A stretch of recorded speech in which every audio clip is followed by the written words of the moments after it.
காலையிலே கிளம்பி தம்பிய பயணம் அனுப்ப நம்ம ஊர் பிள்ளையார் கோயிலுக்கு தான் போயிருந்தோம்.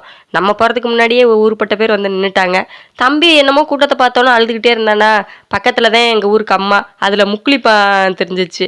அத தூரத்துல தெரிஞ்சுச்சு. அத காமிச்சு காமிச்சு பாருடா தண்ணிக்குள்ள மூழ்குதுன்னு காமிச்சு 2 பேரும் சிரிச்சுக்கிட்டு இருந்தோம். சரின்னு அவனும் பார்த்துக்கிட்டு இருந்தேன். அப்புறம் தம்பிக்கு மட்டும் இருமுடி கட்டியாச்சு. ஏன்னா தம்பிக்கு கன்னிசாமி இல்ல. அதனால முதல்லே இருமுடி கட்டிட்டாங்க.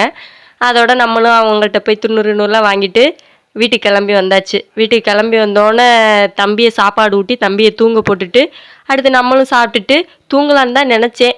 சரின்னு கொஞ்ச நேரம் படுத்தேன். அப்புறம் என்ன பண்ணுறதுன்னே தெரியலை.